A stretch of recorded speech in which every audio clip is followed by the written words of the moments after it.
Hey guys, मेरा भी नवीन आप देख रहे हैं नवीन टेक्निकल जॉन। तो गाइस आज हम बात करेंगे Realme GT 7 Pro के बारे में। एंड गाइस आज का हमारा टॉपिक है how to download themes, how to download free themes. तो गाइस अगर आप फ्री थीम्स को डाउनलोड करना चाहते तो आप कैसे करेंगे गाइस यह सेटिंग्स। तो वीडियो को लास्ट तक देखिए एंड समझिए।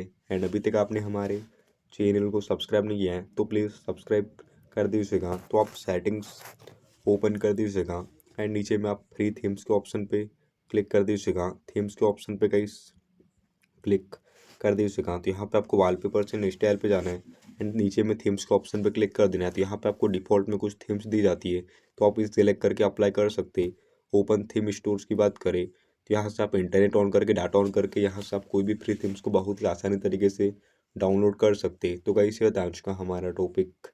उम्मीद है गाइस आपको वीडियो पसंद होगी। आज के लिए बस इतना ही। Thank you.